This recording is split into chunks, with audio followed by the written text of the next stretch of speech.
Okay. Hey, I'm your host, Angel Marr. Welcome to the It Happened podcast. That's right, another podcast. Yep, out of the thousands out there. I'm going to have a lot of special guests, singers, songwriters, actors, both TV and radio personalities. We're going to talk music. We might even sing. We might even dance. We might even cook. Who knows? At the end of it all, you know what? If you're laid back and it moved you, made you feel good, made you cry, laugh, then it happened. Cheers.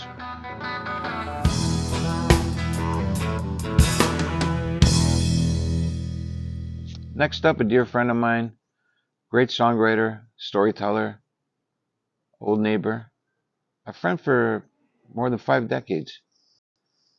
You're going to find him really interesting. He's just an amazing person. Tommy Sayliss. It happened with Angel Marr. Tommy McCracken, Sayliss, Tommy Mac. I don't know what to call you anymore. I just call you brother. Angelo. How are you, man? I'm just noticing the fucking picture of our youth behind you, man. When did you blow that Isn't up? that great? The BA station. I found it online. Remember when they stole your dad's station wagon from the gas It station? was actually a 56 Chevy Bel Air. Was it? Yeah. The white and baby blue, whatever it was. I just remember him parking it there and something about it going missing, right? Yeah, we were man. just kids. The alleyway that led to Busy Bee parking lot. Ah, Busy Bee. The Sunday ball hockey games. Busy Bee. Man, but I mean, we don't have enough time to We don't want to get into. We can't on tell this about. to talk about everything. Can we talk about? We need a week. Can we A talk? month, maybe? What about stealing the Halloween candy? Remind Do you me. remember? So the guys down in Aldergrove, there was the bigger family, David, Beggars, right? Yeah, right? yeah. How many kids were they? 12? 11. 11. Nine, That's nine, close. 9 brothers and 2 sisters. So one of them, I don't know if it was their little brother or not, but there was a little guy named Tadpole. So the loading dock at the Busy Bee, yeah, yeah. right? We play ball hockey Sunday. Yeah. He was the only guy that we smashed the window out of the loading dock door. Right. But nobody can fit through, right? We're all Except- 8, 9, except for Tadpole. Tadpole. So we hand drop him in with his legs into the store. He runs around and it's near Halloween and just gets aisles and aisles of candy, chocolate bars and everything, right? Wow. He comes out. We figure a way to fish them out of the back window. We're reaching and grabbing all the chocolate Right. bars, right? He can't climb up. He can't get out. Oh, fuck. Right? So I don't know if you remember the back doors used to go out to the parking lot, the back doors of the supermarket. I kind of remember them. Yeah, yeah. It was on the side. It was on like the east side. Anyway, Okay, right. he had to go get a giant can of like tomato sauce. To stand on. No, he had to smash the window. We couldn't get him out of the store. So he smashes the window, which sets off the alarm. I know it's 68, but the alarm went off. And so we're like going, oh, cops are going to come. We don't run away. We go and stash the chocolate bars up on the wall on the Woodbine, where all the Woodbine houses are, under the Gotcha. fence, because that's how smart we are, right? So we go back because it's 8-8. We have to finish the Stanley Cup game. So we go back. We go back to finish the game, and the yellow cop cars, remember those? Yeah, With yeah. the bad paint. Yeah, the so old Plymouths, right? they come rolling in, and we're like, yeah, we got a call. We go, yeah, I don't know. It was like that when we got here. I was like, and they're looking, they're going, the cops are looking, they're going, and he's going, hey, Jeff, how come the glass is on the outside? Like if somebody broke in, right? And we're like going, how the fuck did they know we broke it from the inside? These guys are like Sherlock Holmes, right? So then they start looking around. And so, of course, the bag's half hanging out of the thing. So they go, oh, what do we got here, right? 72 chocolate bars in a bag, right? You boys know anything about this? It's like, no. How old were you then? Do you remember? I was about 8 or eight? 9, Yeah. yeah. Frankie, Peter the Voice, and all those guys were there. Wow. And we had the little plastic. Anyway, it was they lined us all up and just said, "Okay, all this stuff's coming back, and so you can either claim your chocolate bars and take them home, and we're going to follow you home to your parents, or you can pack up your stuff and go home now." Wow. So we Same parking lot. yeah Me and Theodore, redhead Sicilian yeah boy. yeah. We decide we're going to go inside this car and fucking take it apart. And we proceeded to do that. We're in the car, just unscrewing everything, ripping the stereo wires out, and cop car, boom. Hey, boys, what are you doing? I start crying. I started crying because I'm like, I'm dead. I'm done. What was this? Life's over. A couple years ago? Yeah, no, last week. Oh, okay. Smart ass. Who walked? You were a fucking crybaby, for the record. Anyway, 5 minutes. All right. 5 minutes into this, my brother Joe walks by with a guy named Dennis Amiot, I think his name was. So I see my brother. I'm like, Joe. Yeah. So yeah, crime in the Busy Bee parking lot. Oh man, One of many that were committed there, I would So it imagine. should be included then that What? Tommy actually grew up in the house. That's right. directly Oh, behind we're you. getting there. Yeah. We're getting there. All right. We're going to get there eventually. Oh, you're talking about this is kind of for Danny, but you're talking about So many stories, man. I know. We'll get to something interesting. The drone shot you wanted to get from the back. Well, there's a shot. This is when these guys came from Sicily. That's 67. And the shot of who is? Oh, That's Sparky, Remember man. Sparky? I'll never forget Sparky. That's the garage in 67 there, right? With We can with just my get dog. Danny to edit this in after, maybe. Oh, perfect. In Yeah. post. We got a couple of Wow, shots. man. So Danny doesn't know the story. I don't know if he cares, but Oh, he's going to learn now. What was funny, we got Sparky the Dalmatian, right? My dad's a firefighter. We got a firefighter dog, and our house fucking burnt down twice. Oh, wow. We were the laughing stock. Wow, man. Because my Irish grandfather, making the champ and the chippies and everything, he kept leaving the fryer on and going walking the Grandpa. dog. Yeah. Grandpa. Grandpa Mac, so. Yeah, for the record, man, Grandpa, he was like, being a young boy, just watching him crafting, all these things, different things out of wood, like little hockey sticks and the bird. What were they again? What are The they wings called? went. What do you call it? Weather Vane Jesus. Weather Vanes. I loved guess. him so much. Yeah. Wow.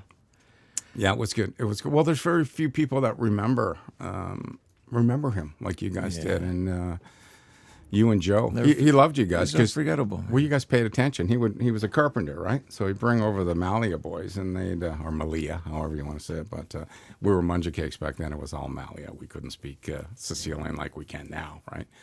But but just especially Joe, he was a little older, and like Joe was on it. He's like, "Yeah, here, son, this is how you do this here, so you don't cut your wee finger off." And like was showing him how to saw things, and yeah, you guys, you would sit Good there for times, hours. man. Yeah, it was good. I love man, I'll never forget those days. Yep. What'd you bring, man? I brought some samples. Grandma's I wanted getting dry. I wanted you to join my my whiskey club. So we've got some nice. When was this born, this Bruno? whiskey club? When did this happen? Okay, this started years ago, but then it fell by the wayside. With a couple of musicians like yourself, we got together back when I was living down on Hubbard, my sister's place. Remember? Oh, yeah, right at the beach there. At the beach, and I Son of a beach. I pulled out some vinyl 7-8 years ago. Well, maybe 10 years ago now. I'm losing track of time, but so I got this new record player, so I started pulling out vinyl. So a couple of musician buddies came over, Right. and I had all these old Bob Dylan vinyl. So we started spinning it, and I go, I got some nice whiskey. So we go, okay, what 2 songs do you want, right? And I would dig through the collection, and if I had the album, and so we're playing it, and then we kept drinking more whiskey, kept playing more. So then when we left, one of the guys goes, when are we doing that Dylan whiskey spin again, right? Spinning the vinyl, drinking whiskey, and listening to Bob Dylan. I went, right? That's it. Oh, there's a fucking drinking club in there, right? So, stand by. Can I get out a shot? Takes an Irishman to come up with that. Yeah. Hang on. I brought swag. Oh, beautiful. So here. Oop, you like that? So that's my notebook. Someone got me this for Christmas years ago, right? Columbia Records, yeah, man. That's how great is that, right? So it's got. So I keep all the notes from every drinking session, right? So right, what we drank. Yep, only an Irishman. What we drank, what you thought of it, and who was at the party. So that's the thing. And then my buddy Tim Murray, he plays with us. He plays the whistle and that. Great artist. Right, guy. right. So I said I had this idea for a thing. So he makes me up a logo. Wow. So it's an official club. Has anybody tattooed that on their arm yet? No. I might be the first guy. Yeah, I don't know if it. I'm in need of a Dad, tattoo. look then. like you're Oh, look agreeing. at this. Thank you very much. That is very cool. just in case we. Let's taste some whiskey. How about Yes, that? let's do that, man. I won't make you do the notes right now. Okay, I'm so gonna put this right here. I'm gonna start with the family. Oh, I knew this was gonna be fun. So this is By the way, I didn't bring any meatballs or sausage or some, you know, the nice Sicilian home cooking you love. Let me get that up. So this is Dunville's. I'll get back to the mic. Yeah, let me open this stuff. So these are some kind of hard to find Irish whiskeys, especially this one. This guy Dunville. Let me move this Jameson out of the way for now. Yeah. Nothing wrong with Jameson, but Oh, it's fantastic. I yeah. love it. But we're going deeper. that's- We're getting deep. That's Scotch. That's a beautiful Scotch whiskey. But I'm going to start with the Irish stuff. Dunville's the best story because this guy, they haven't produced this since 1938. So the brothers, they're all from Northern Ireland, and the brothers. What do you want to use? Let's use these glasses. Yeah. So this is their first 12-year. It's called the King of Belfast. This thing. So what happened was about 10 years ago. Right. In the Newton Arts Peninsula, just outside Belfast, they a guy Eckingville Distillery. So a guy, one of the an internet sort of icon. The guy made Irish guy made a whole bunch of money, and he just loved these old. And so he got the recipe from 1938. So it stayed on file. What? For 80 years, where he had to pay £5 every year to keep it live. So he bought the rights to the recipe. Fuck, I love those stories, man. Bought a farm. Wow. Recreated the wheat and the barley and everything else and he makes it, and he's now revived this whiskey from 80 years ago. Wow. And it's now selling again. So I went there last year I was in Northern Ireland. I went to Eckingville with my buddy Colin, and this girl Norma was hooking us up. It was kind of the end of COVID. They weren't doing anyway. We do a tour and everything else, and then we're talking, and he's from the Newton Arts Peninsula. Colin, you remember Colin? Yeah, He grew yeah. up with us, right? Yeah. So Irish Colin, and so he's like going, yeah. Well, we're the Nelson family. He goes, oh, I had an uncle Huey in Donegal, Huey Nelson. She's like, that's my fucking uncle's Uncle Huey. So they started. He goes, oh my God, they're cousins. They're second cousins. They'd never met. Wow. Colin's 67 years old. Wow. They're crying, and she's like, oh, fuck that guy. And then she goes, out comes the good stuff, right? A 1,000-pound bottle of some shit. Wow. Anyway, so she sent me home with a bunch of this. So Isn't that something, man? yeah, it was kind of. I can't wait to taste it. Yeah. So just it'll burn a little bit at first, but then any good whiskey, and then you'll have. Dan, I thought we were having a sample, Tommy. yeah. Oh, that is a Halfway sample. through this, I'm going to be like, yeah, I love you, man. that is a Just launch it, sample. my brother. Yes. I'll wait for you to. Oh, sure. My Anyway, God. look at this picks. These are these for yeah, guests? these are some It Happened guitar picks we had made. Man, you guys aren't fooling around. All right. Yeah, we're gonna have lots of fun, Bunch of man. Bro, cheers, I man. love you, man. Danny, I got no non-alcoholic whiskey, but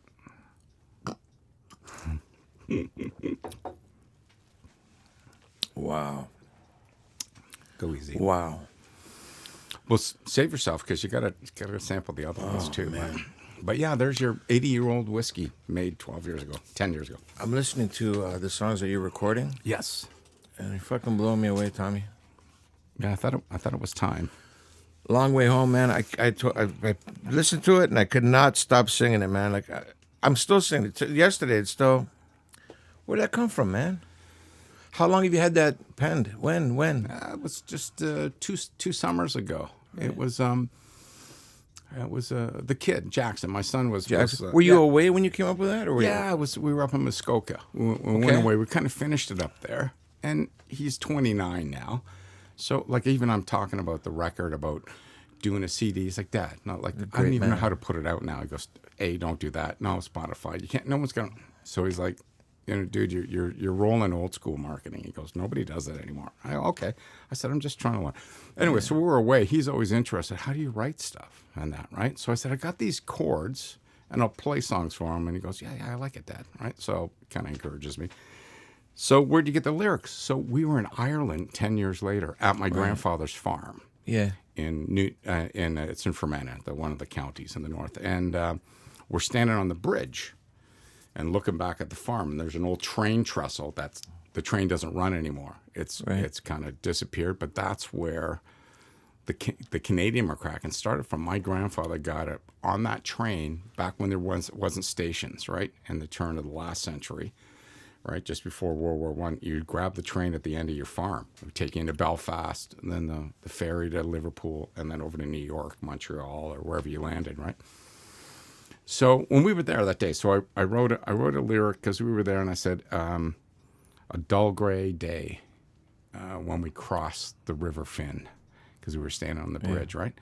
So I just said, I'll get a line like that, and I'll save it on my phone, or I'll save it somewhere, right? Right, when those come and they stick in your head, fuck, they're so valuable. Right. Yeah. No, but people go, you know what it's like. Do you do the chorus? Do you do this and do that? And I go, well, we're not the fucking Beatles or James Taylor or anything, but we still kind of the same process for anyone who tries it, right? So I was telling him, I go, well, look it. So I grabbed this line from 10 years ago from you and I standing on that bridge. And then thinking about, Grandpa coming this way, right? No telling where the road ended and the heartbreak begins. Yeah. Because his life was nothing but he once fucking fought in Passchendaele. He was engaged to a Catholic girl in Belfast, right? When the Irish Civil War was on, right? And being a proddy, anyway, that was problematic. She died of consumption after he came to Canada. Then he signed up and went back over, and then anyway, married my grandmother at St. Barnabas up on the Danforth, right? Yeah. And then she dies of cancer, leaves him with 3 little kids, right? One being Mom Joan, your mother Joan. Yeah, she would be the youngest, right? So anyway, just a guy, and you knew him older in life, but a guy who just had so much heartbreak and so many, and he just said, top of the morning to you, how you doing? I couldn't, like, how are you even smiling and carrying on? He always had he had some kind of inner strength that I've always been impressed by, right? Yeah. So I can see your eyes watering up. I know, man. Tom, you're like my brother, whiskey. Man. Right? We've been We've known each other for 50 whatever years. We don't see more than that. Yeah, 55. But man, the memories, I'll never just hopping over the fence because your house is right behind mine. Hopping over the fence, Mom, Joan, there, Angie, and I'd be like, this house smells different than mine, man. What is it? A lot of potatoes. Yeah. Peanut butter and I'm like, what is this? And she'd put the jelly on there. We never had peanut butter and jelly. You know what I mean? No. And ketchup, mustard, and all that stuff. It was like, fuck. So I come back home, Ma, you're not gonna believe it. And color TV. Yeah, we were one of the first time on the I street. seen fucking the Flintstones in color. I freaked. I'm like, oh. Man, oh man! First time. What else? Yeah. Well, Joe, I don't know if you remember. He was telling me all about peanut butter. I don't know if you remember this, right? No, but my dad he liked the pastrami kind of stuff. My dad liked the hot mustard in the '60s, and so you were like just a little guy when we used to shoot pucks at you and everything else, right? So it'd be like, Joe's like, "Hey, Ange, you heard about the peanut butter? Yeah. What's the peanut butter? What's the peanut butter?" He brings you over. Joe gets a scoop of Dad's hot mustard. And so you got to close your eyes and open your mouth, and he sticks it. He's like, yeah, you're almost puking in the kitchen, right? My mom came out, what are you doing, Ange? Why are you?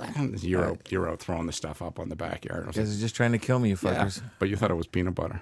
Yeah. But in the cultural exchange, which was the Irish Canadian and the Sicilian Canadian, was Nutella on fucking Calabrese bread. Who puts chocolate on bread, man? That was genius, right? When I went, what is this stuff? And you're gonna put it on bread? Oh, it was great.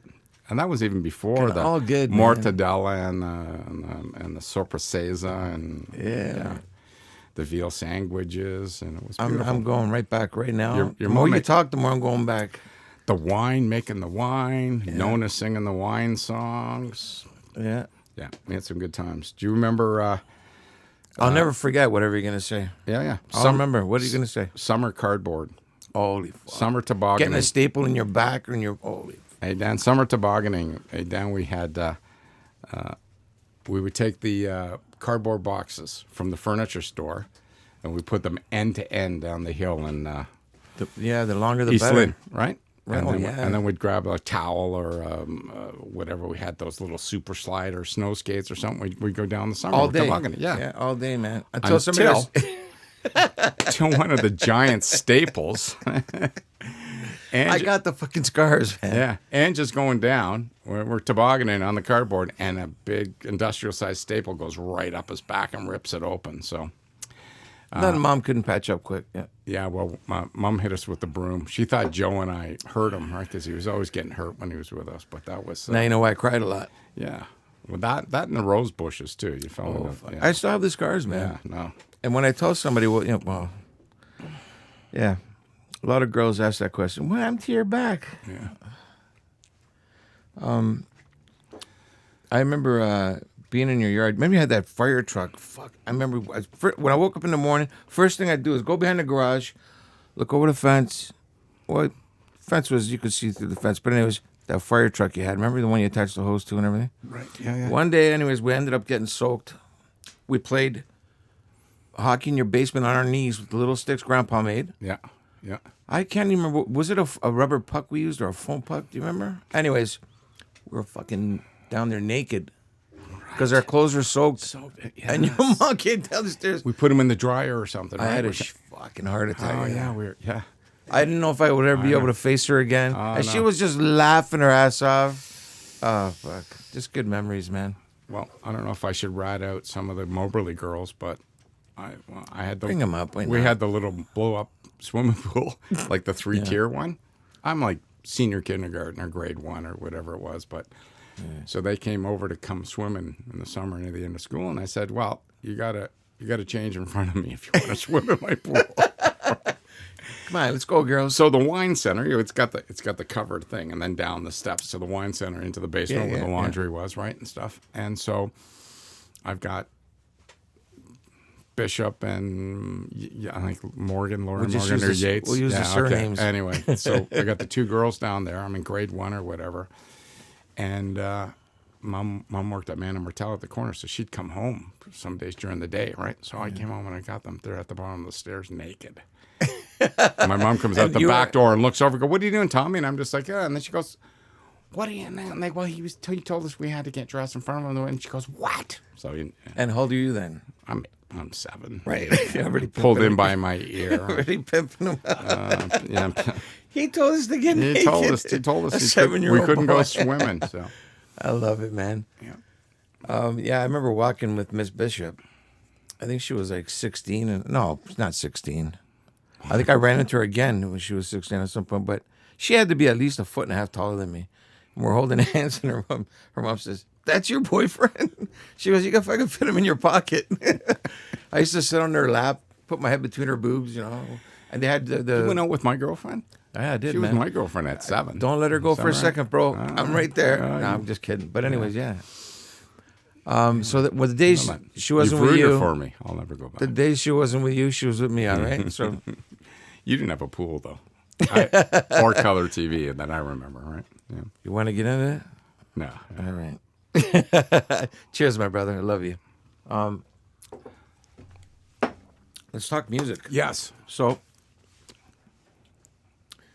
Long Way Home. Yes. Tommy McCracken. I love this song, man. Yeah. So Because it stirs up about all those emotions we're talking about right now. and you're one of the few guys that gets the whole song. Like I apologize to people. It's an 8-minute song. It needs to be. Yeah. He lived till 90, man, and he's so humble in that he's not going to tell. I just found, and my sister was throwing out a bunch of stuff she gave me, so I found an 8.5 by 11 Manila envelope. On the back, my grandfather writes his life story on 1 page. Wow. I'm writing my memoirs. My fucking intro, 16 pages. Right? Even till I get into my mom going into labor at the Shamrock Bowl, right? He was just not a man of many words is what I'm saying. Where I just learned last year, I knew he got wounded, but he was in Passchendaele in November 1917, the very worst part of the Western Front, and which even makes his life even more incredible that he went on. Like so those men and women that came back from, I don't know how they carried on, but Amazing, right? So that song is a tribute to him. And I was just saying, we're just finishing the last track today in the studio. I just came right here from there, and I said to the guy, I don't know how to put it out. I don't know where it's going to go from here. I go, but if I only wrote one song, and that was that song, I go, I'm done. It's one and done for me, right? That's so meaningful. I got to, back in the late 90s, just when Northern Ireland was, the peace accord thing was just calming down a bit. We had the Gathering. I don't know if you remember us. We played, it was 98. It's 25 years ago. So we did a summer tour of the UK, all the pubs and a bunch of Fiddler's Green festivals and stuff. And I remember doing a musical pub crawl in just over the border, Newry, this place, Russ Trevor, Lochern. And so the band was saying, oh, like the Gathering, hey, does the Gathering have a song? And they're like, do your grandfather's song. I'm 15 miles from where he was born, from where the family farm was. Right. And this was, get up on the chair, right, so everyone can hear it. So I'm up in a pub singing that song, and I got the band with me, and they got their penny whistles with them, and they kind of sing in the corner. I could hardly get through it, right? I can't. I don't know how you did. And so people, I know you've played for, it's never really been, I've never done that much with music, but it's people go, what's been your greatest accomplishment? And I go, standing in the pub singing that. It didn't get any better than that, right? Doesn't matter how many people I played for, but anyway, so. You know what, man? It's that feeling right there that, you always run into somebody who's, oh, you should have made it, man. You should have. It's like, no, man. There's just those moments that are like, fuck, that's what's. If you can achieve just feel that right there. Well, I've always been in awe watching you from the Alma Combo days, from the 80s, and Piece It Together, and you, Danny, and Johnny Goldrick and Des. Like, just, man, you guys were real players. I got 3 chords in the acoustic, right? And I've had fun with it, but you guys were doing it to me, right? But just, I was just into a Sting interview a month ago or so, and he's like, man, he goes, this success is a bunch of bullshit, right? He's like saying, dude, if you can capture 6 people in your living room with your song, he goes, that's it, man. That's what it's about. He said, easy for me to say. I've had all this success, but I would never have gone if my family or people in Newcastle didn't sit there and go, that's a good tune. I would have played again. I never would have gone anywhere with it. So he kind of says, you got to drill back down to what's really important. And you've always been about. That's why I'm so impressed that you listen to my stuff, because you're one of the few guys. I was saying to my son today, if I give Ange a song to listen to, you'll say, yeah, give me a minute, give me a couple of days, because I got to find a little quiet place, and I'm going to listen to the song. And you're going to say, oh, in the second verse, I really like how you brought those harmony in, and that's that pedal steel guy. Who was it that did? You listen to, when you listen. And I'm not being a grumpy old man, but maybe I am. But I'm in the car. They go, oh, yeah, well, let me hear the Tommy Mac. I'm not 30 seconds in going, oh, you put drums into that, and then I go, dude, listen to the fucking song. Like, they can't get through. You can't get. Their attention span is not 60 seconds. Nobody listens. Anyway, that's my. I'll get off my. I can't, I can't say that I would do that with a lot of people. Give me some songs that they do to you, probably, and Dan and everybody else. But when it's your stuff, I want to take it in. I want to sit there and go. I want to listen to everything. Just take the song in, man. Yeah, man. Then I send you 8 more, so I'm out of grace now. But yeah. But they're so good, Tom. I'm not just telling you that because you're right here and I love you, man. They are fucking great. I'm like, motherfucker. I said to my brother Joe, our brother Joe, Yeah. I'm like, he's blowing me away, man. Okay? You're blowing me away, brother. And then Joe goes, and he pulls me aside, goes, Ange doesn't like everything. You know that. Ange isn't just blowing smoke, eh? Your brother was pulling me aside. He goes, he actually likes it, but yeah, it's. I mean, that's just a bonus. It's right? so good, man. You have to do it because you got to tell the story, right? And it's my guitar playing's embarrassing.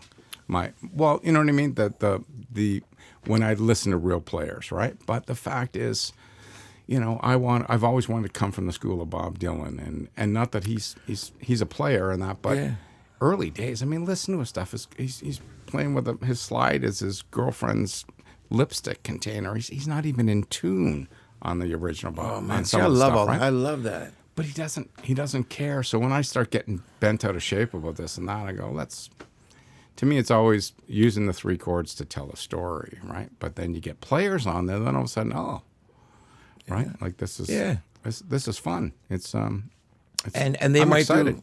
do something that you'll be like, oh fuck, I really like that, like But it all comes from the song, right? It comes from that, and man, you got it going on, brother. I love it. Yep. Doesn't matter fucking how old you are. I don't give a shit. No. When it comes, and you find at least you're getting it. You're putting it down. Well, it is what we call a vanity project, and not that we're so vain. It's just I'm doing it for. I wrote a song for my granddaughter, right? To me, it's bookends. I got a song about my granddaughter, who's a year and a half, and I got a song about my grandfather, and it's just like that tells my story in between these. This is how we bookend life, right? And I'm writing her a song. I played it to some of my friends, and they're like going, "That's not a kid song." Right? I'm going, well, it's not. She's a kid now, but maybe she'll listen to it when she's 16, maybe when she's 26 or whatever, right? It's a beautiful song, brother, yeah. man. I mean, I want you to pick up your guitar, and I don't know how you feel right now. Are you ready for that yet, or you want to talk a bit more? No. Let's go. I'm just going to get something out of get ash from your fire on my drink. You're warm, everything's good? Oh, I'm hot. We got spoiled for we less. have to strip down with that. All right. What do you want to do? I didn't even plan it. I just came. I didn't want to leave it in the car. Do you want me to bust it out? Yeah, What so do you we'll take a short little break. recess, and we'll get back together in 2 minutes. Yeah, is that good? All right.